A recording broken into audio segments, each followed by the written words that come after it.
Midday Treat with NAZ Elite, a monthly podcast in which I chat with HOKA NAZ Elite team members, and you'll get a behind-the-scenes scoop on their training, racing, and everyday lives. I'm your host, Eric Senseman. You can find our monthly podcast on SoundCloud by searching HOKA NAZ Elite, and you can learn more about the faces behind the team by visiting their website, nazelite.com, their Facebook page, Northern Arizona Elite, or their Instagram and Twitter, both at NAZ_Elite.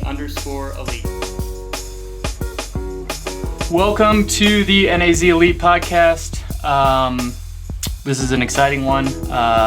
On this episode, we're going to talk about the New York City Marathon, and I welcome for the second time Scott Fauble.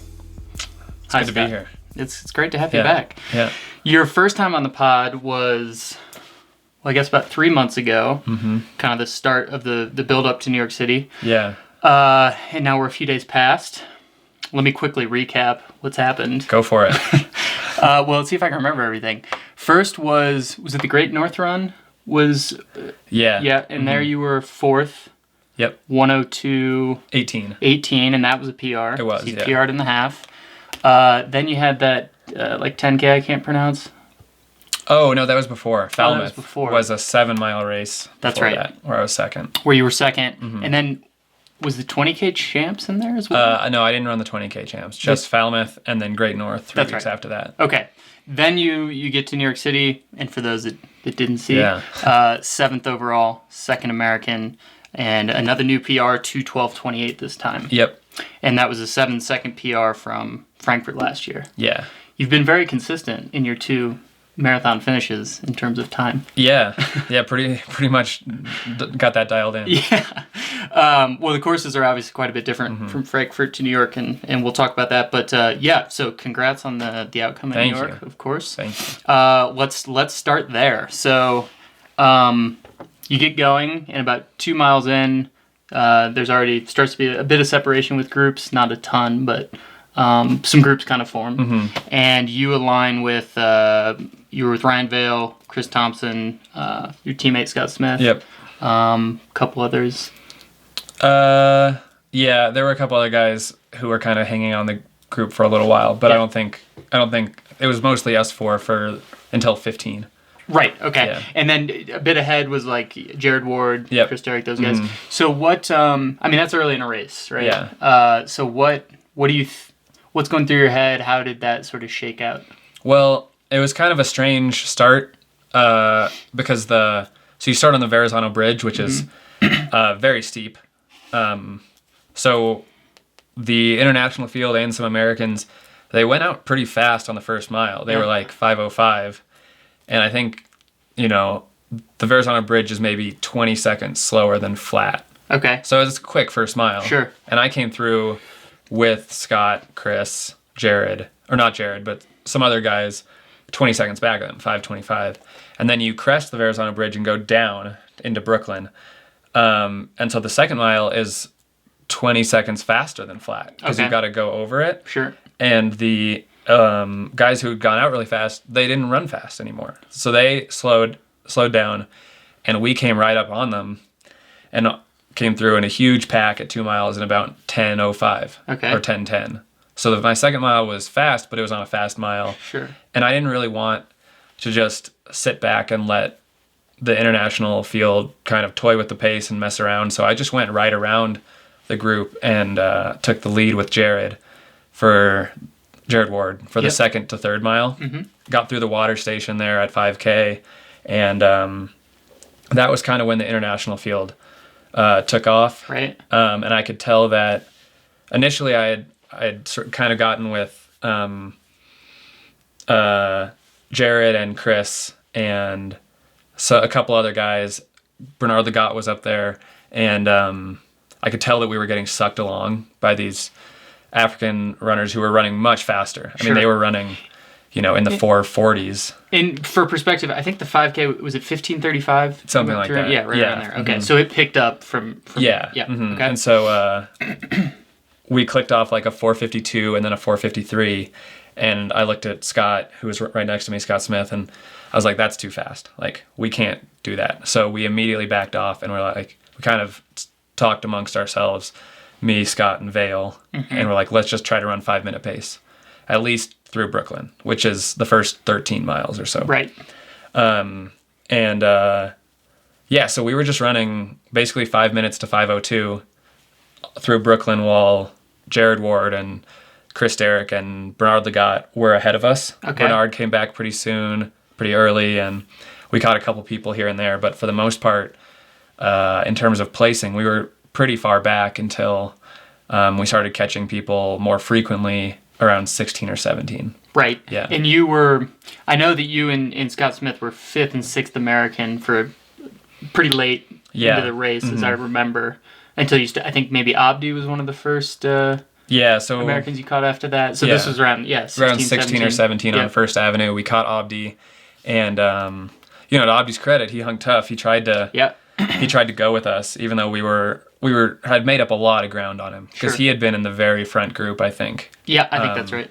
So he'd faded quite a bit, and we came past him, and he even led our group for a while, for a couple times. So, so we caught Abdi, and then we could still see Jared and Chris and Shadrach Biwat, and they weren't getting farther ahead of us. Like, they had stopped kind of putting distance on us around 10 or 11, maybe a little later after that, 10 or 12, but they had 30 or 40 seconds or something. Yep. And then once we got over the Queensboro Bridge, I could tell that they were kind of coming back. Yep. But they still had, quite a bit of distance on us. So.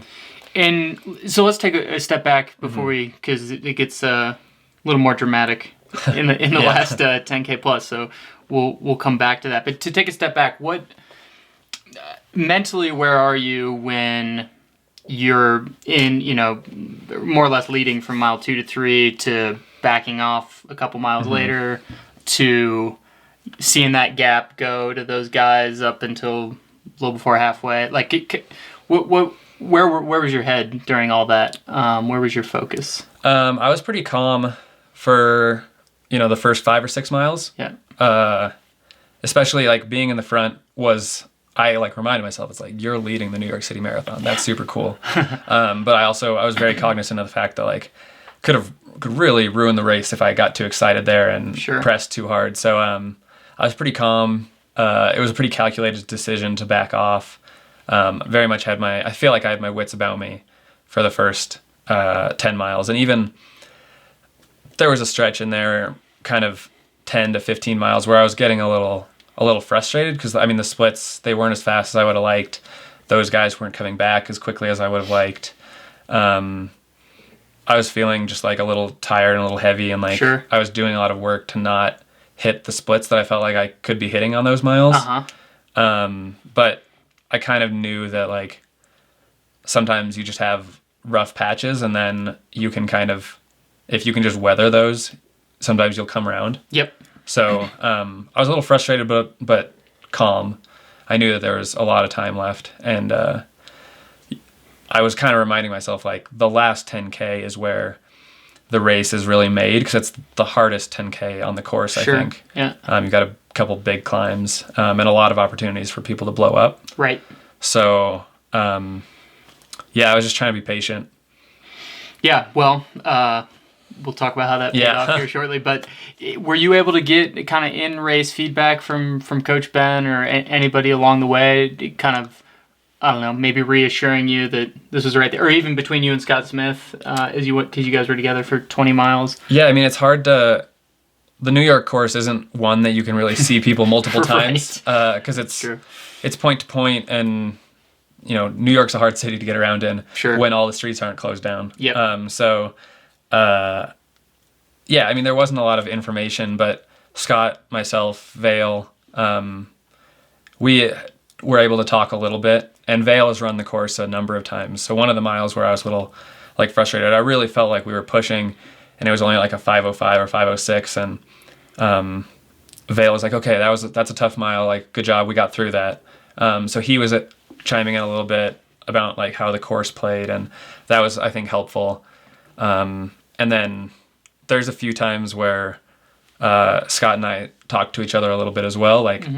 From 8 to 9, there are just amazing crowds.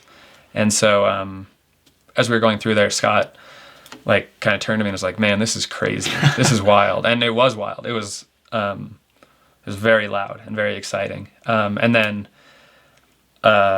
when you go over the Queensboro Bridge at about 15, I could tell Scott was taking the wrong tangent. He didn't know where to go because it's a little tricky. Like on the maps, it looks like you get over the bridge and you go straight to the right. Yeah. But you actually go left and loop back under the bridge. Oh. So I could tell Scott was going to not see that. Right. And so I was like, come on, let's get over here. And then also that's a mile where you can really like lose control because the crowds again are so loud, particularly coming off of the Queensboro Bridge where there's nobody. It's dead silent. So we were both like, okay, like let's take it easy. Like let's stay in control here. Like we did not want to run a 4:45 for that mile, like 16 to 17. So we were able to talk a little bit and plan, particularly in the first 17 miles. After that, it started getting a little harder. I think I particularly was laboring a little bit. Scott looked really good, to be honest, there. I thought he kind of had me on the ropes at about 30K. Interesting. So, yeah. Okay.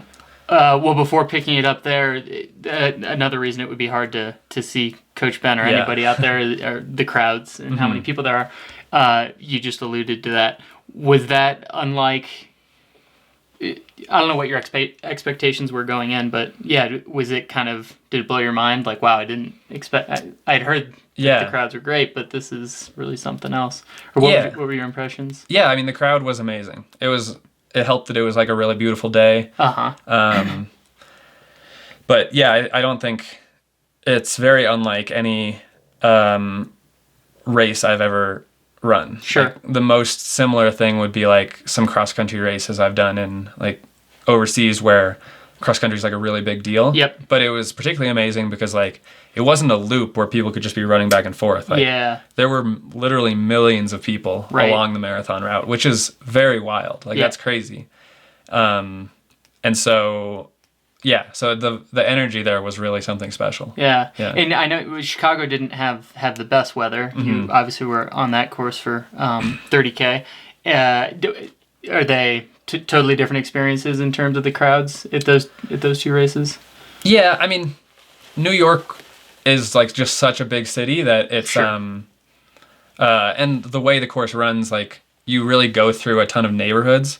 So it's very easy for people to just come downstairs. Sure. As opposed to Chicago where you spend some time downtown and then you go out one way and then you come back downtown. Right. So I would say like each of them were very loud and very cool and there was a lot of energy, but I mean New York is just such a vibrant place. Totally. That it's hard to beat that. Yeah. You know, like one block you've got like Hasidic Jews cheering you on and the next block there's like a very Latin influence. There's like hipsters all through Brooklyn and it's like a bunch of just regular people holding signs and you kind of get like all walks of life on that course. So yeah. Those must have been some of the early neighborhoods for you to remember that well. Yeah. I don't remember so well later on. Well, yeah, let's go to later on. So eventually, you and Scott Smith, you kind of break away from him, I think about 35K. And then you start running, you go from 5th American to eventually 2nd. So you start mowing some people down. What was going on? Was that like a decision that was made at 35K, or did that just sort of happen? Or did Scott Smith start to struggle a little bit? Or no, I mean, Scott was actually looking pretty good. And he would like, going around a corner, going up a little hill, like a couple times he put a little bit of distance on me. Okay. And I would have to like close it down and kind of rally. But, we were not that far behind Chris and Jared and Shadrach. And I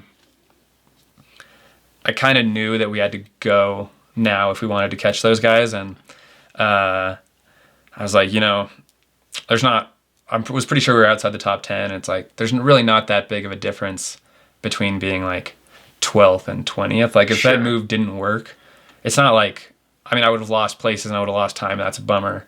But what was I really losing? Right. Like, well, ultimately, Scott Smith was 17th. Right? Yeah. And ultimately, it's not that different between having like a kind of bad race and a pretty bad race. Right. So I like really opened it up on that like 22nd mile. I was like, all right, I'm just going to go for it. I'm going to try here.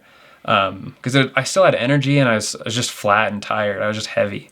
So I just opened it up and really pressed 22 to 23. And when I would look up, I was like gobbling up distance on that group. And I kind of got myself a little momentum and I started getting excited. I was like, okay, I'm going to probably PR today. I'm going to catch these guys. Like I can turn this into a really big day here. And then going up 23rd, going on the 23rd mile, going up 5th Ave next to the park, I was like, okay, like we're getting close here. Like it's time to really let this rip. And I was hurting pretty badly, but I was making up so much ground so fast that like emotionally I had a lot of energy. I was still very excited. I was like, I knew I was really on one right there. Yeah. And so I kind of just leaned into it, got up to the park, and I had made up, I don't know, like 50 or 60 yards, maybe more, just in that last mile. God. And it was nice. Like once we got into the park, there was a long string of guys. So every time I caught someone, there's another target up the road. Yep. And I was going so much faster than those guys that like, they couldn't really like battle. Really, I was able to go past them so quickly that it's not like I raced each of them. I went past them and then it was kind of over. I was able to put them away pretty quickly, at least until I got up to where Jared was the next guy ahead of me. Right. Jared Ward, yeah. Okay, so yeah, you went by, I'm trying to think of the Americans. You went by Chris Derrick, you went by Shadrack, and you went by, so that put you in third. Oh, yeah, it was just the two of them in that group. Yep. And then I also caught Juan Luis Barrios, who was up ahead, to move into, I think Jared and I were 7th and 8th. Yep. At like 25 or so when you go out of the park again. Right. Okay. So we talked about this and before the pod, but things changed a little bit when you got close to Jared Ward. So what was that battle like? I mean, that went on there for you know, almost a mile, I guess. Yeah, I had put in a really good 24th mile. I'd run like 4:49, which it's a fast mile to be fair, but that's a good time on it. I really ripped it. Yeah. To really close it down, and I knew I was going faster than Jared, and I really felt like I was gonna catch him pretty quickly. And then you turn up like 59th, going next to the park, before you turn in the last time, and I was like, okay, like get him. Like I was like, you can get him. Try to get him by the turn. Get him by the turn, and then.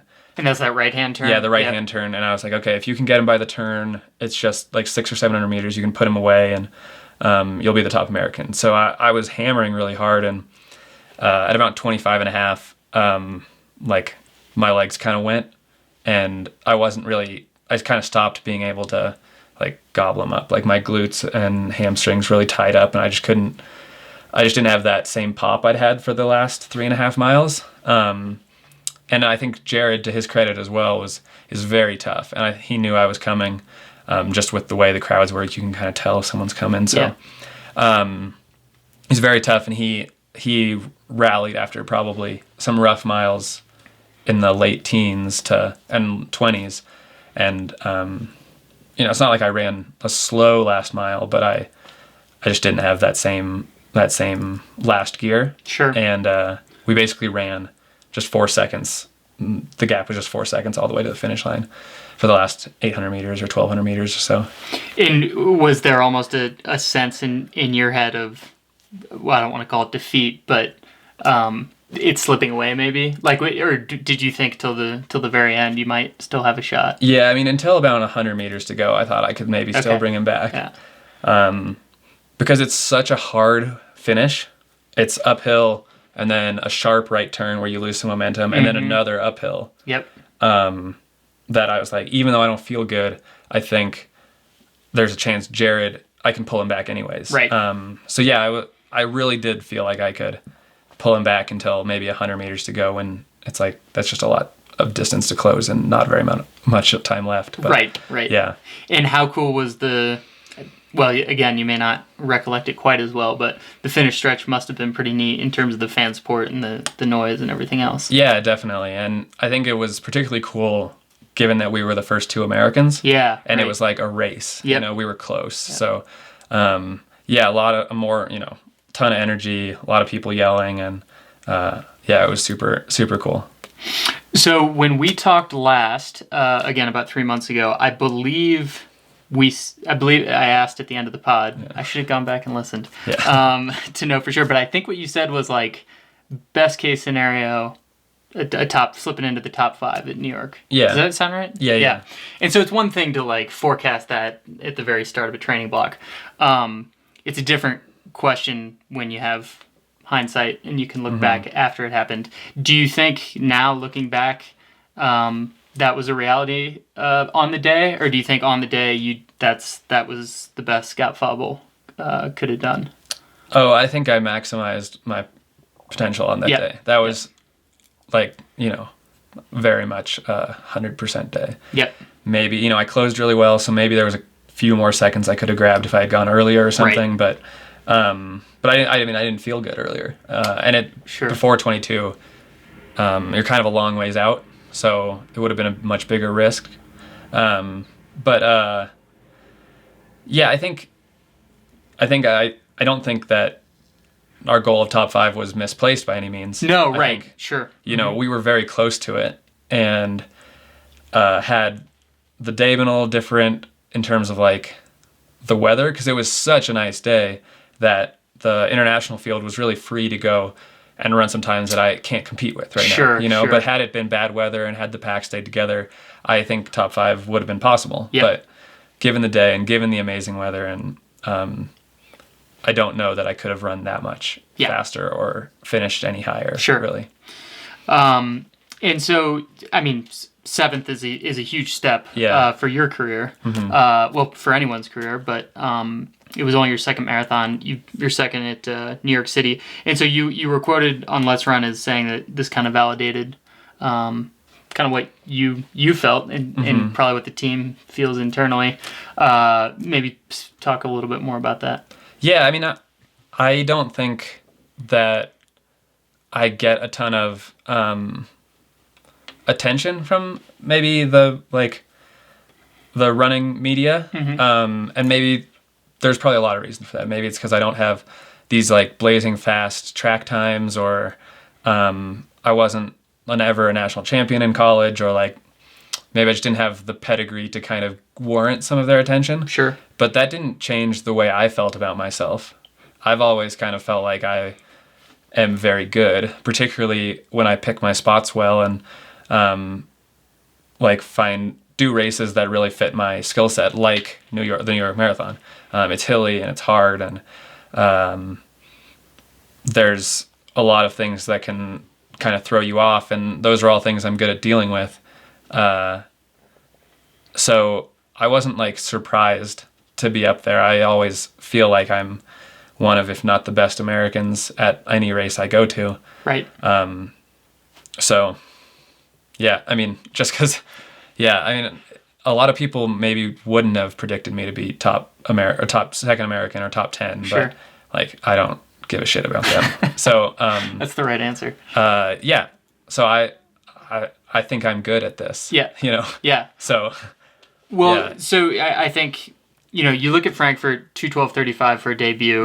I don't know what that is all time, but that's a really good debut. Yeah, it was the 12th fastest American. Yep. Debut. Okay. And then, you go to a course like New York and run 7 seconds faster.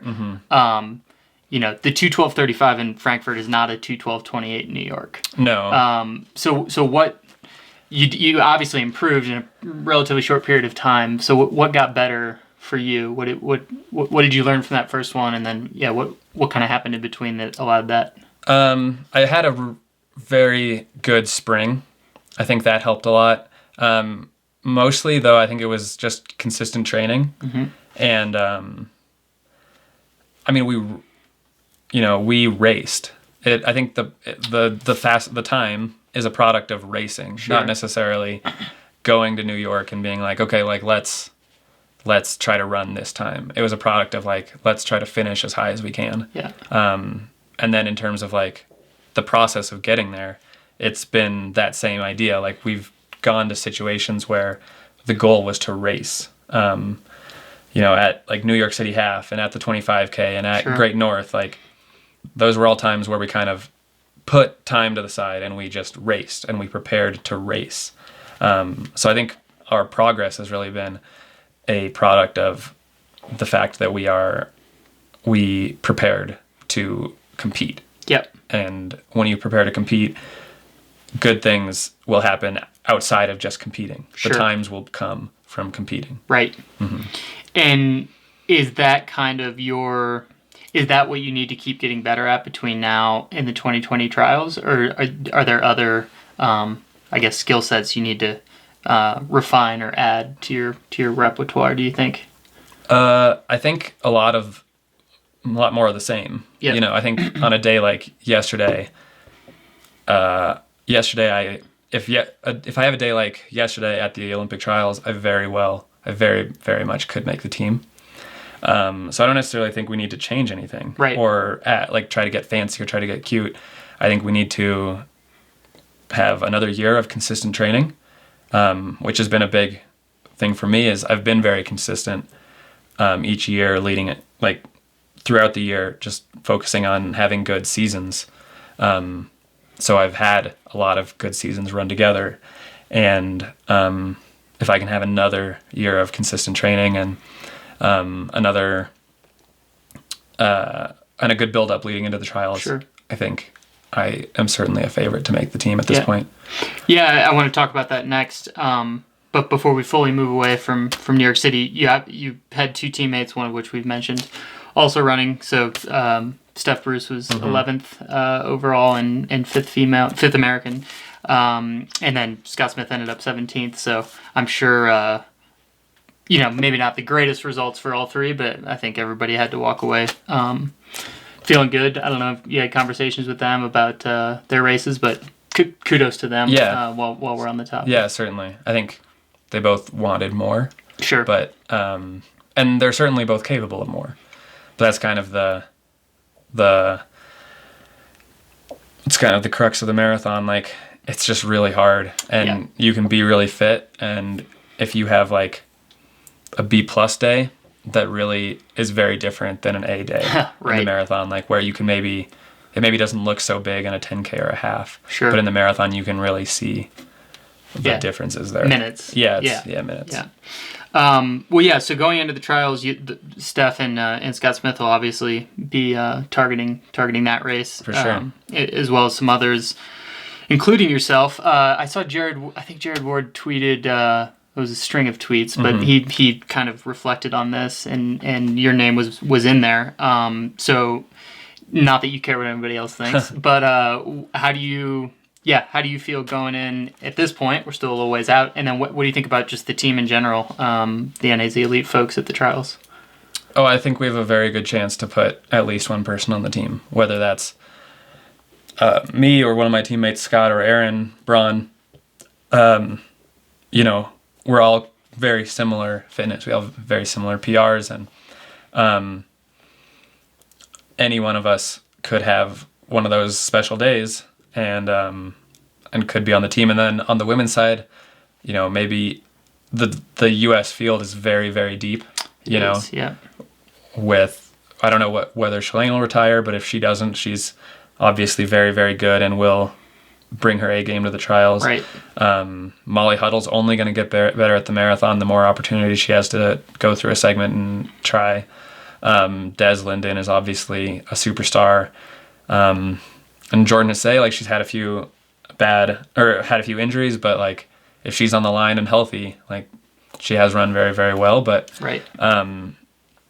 Between Steph, Kellen, and Alafine, I think that's a really scary trio. Yep. And then on the other side, myself, Scott Smith, Aaron Braun, similar. Sure. We're in a very good spot right now for American distance running, I think. Personally, it'll be a hard team to make, but the fact that we'll have 3 people, both the men and the women, going for it, and 3 people with a realistic shot, I think that's a pretty special thing. I don't know that there's another group in the country that will be able to say that. Right. Just in terms of both the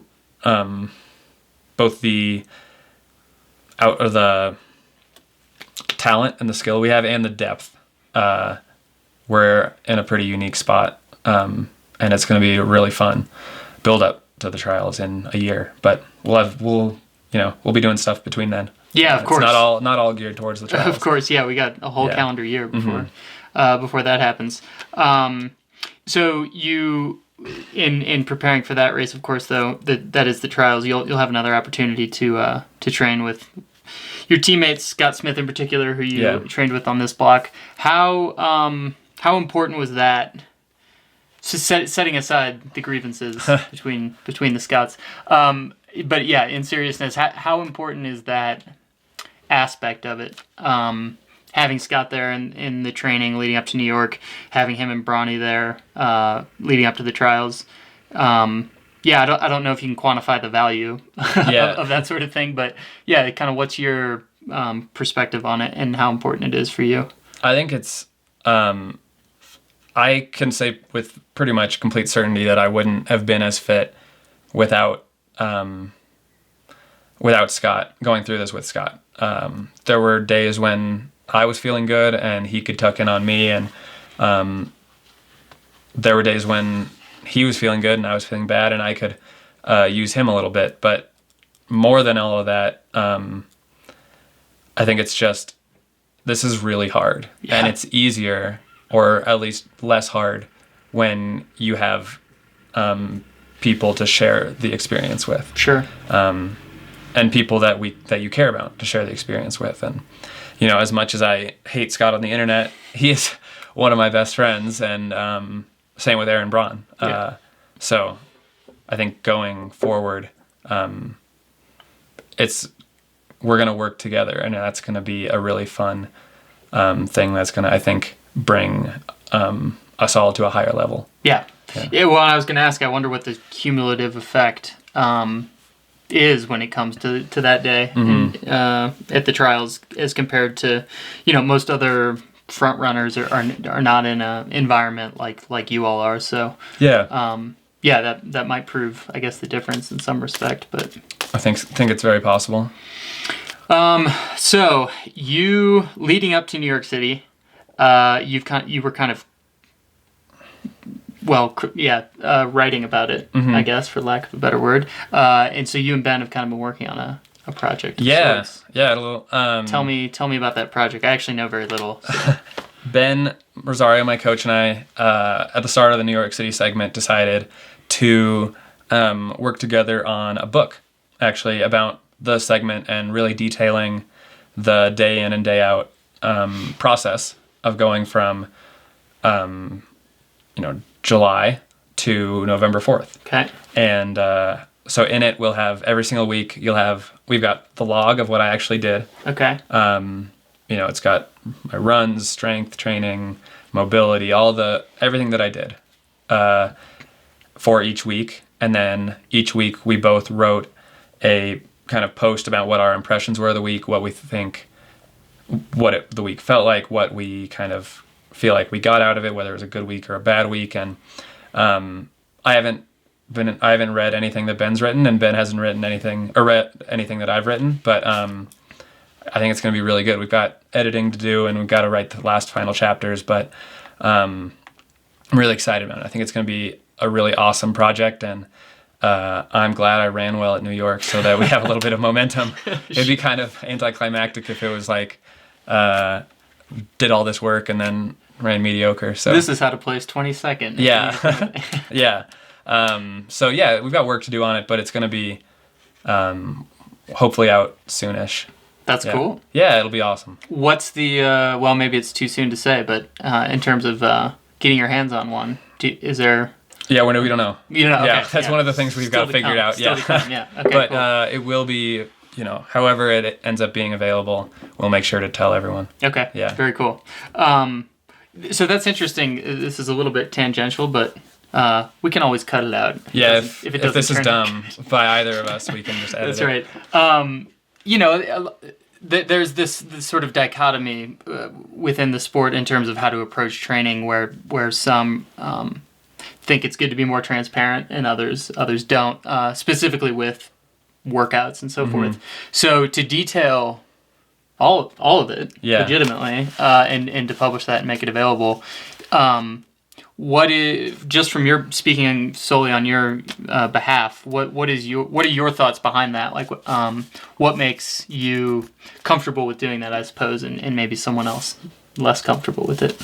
I guess the idea behind it was the fact that we basically already do it. You know, like, sure, you can find all of my training logs online, and you can.